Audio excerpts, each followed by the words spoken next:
ഞാൻ നിഷിത സുരേഷ്. വിശദമായ വാർത്തകളിലേക്ക്. LIC ഉൾപ്പെടെയുള്ള പൊതുമേഖലാ സ്ഥാപനങ്ങളുടെ ഓഹരികൾ വിറ്റഴിച്ച് അവയെ ഇല്ലാതാക്കാനുള്ള തീവ്ര ശ്രമത്തിലാണ് കേന്ദ്ര സർക്കാരെന്ന് LIC എംപ്ലോയീസ് യൂണിയൻ വനിതാ കൺവെൻഷൻ. LIC മേഖലയിലെ നിരവധി വിഷയങ്ങളിൽ ജാഗ്രതയോടെയുള്ള ഇടപെടൽ ആവശ്യപ്പെട്ടുകൊണ്ടാണ് കൺവെൻഷൻ നടന്നത്. വിവിധ മേഖലകളിൽ നടപ്പാക്കി വരുന്ന നവ ലിബറൽ നയങ്ങളുടെയും തീവ്ര സാമ്പത്തിക പരിഷ്കാരങ്ങളുടെയും ആഘാതം കൂടുതലായി ഏൽക്കേണ്ടി വരുന്നത് സ്ത്രീകൾക്കാണ്.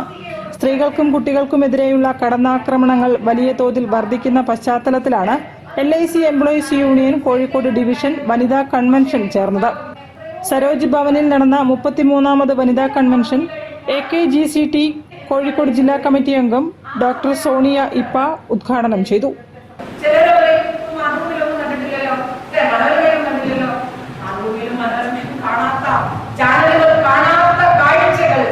ഒരുപാട് കാണിച്ചുകൊണ്ടിരിക്കുന്നത് ഒരുപക്ഷെ സംഘടനാ റിപ്പോർട്ടിംഗിലാണ് ലോകത്ത് നടക്കുന്നത്, ഇന്ത്യയിൽ നടക്കുന്നത്, കേരളത്തിൽ നടക്കുന്നത്, നമ്മുടെ ചുറ്റുവട്ടം. ഇപ്പൊ നമ്മുടെ സാമൂഹ്യ ജീവിതം എന്ന് പറയുന്നത് ഈ സംഘടനാ പ്രവർത്തനത്തിൽ ഓരോ തൊഴിലാളി സംഘടനയും എന്തിനാണ് സബ് കമ്മിറ്റികൾ ഉണ്ടാക്കുന്നത് എന്നത് നമ്മൾ തിരിച്ചറിയേണ്ട ഒരു കാര്യമാണ്.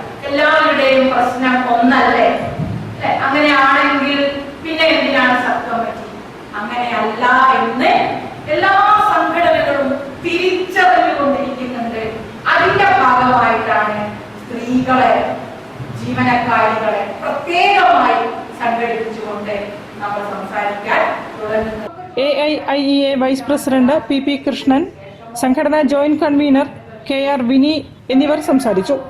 സൈബർ ലോകത്തെ ചതിക്കുഴികൾ എന്ന വിഷയത്തിലുള്ള ബോധവൽക്കരണ ക്ലാസിന് പോലീസ് സൈബർ ക്രൈം ഉദ്യോഗസ്ഥൻ ബീരജ് K നേതൃത്വം നൽകി.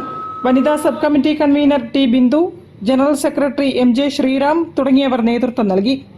News bureau, Kozhikode. 29ാമത് IFFK വിളംബര ടൂറിംഗ് ടാക്കീസിന് കോഴിക്കോട്ട് ഊഷ്മള സ്വീകരണം നൽകി.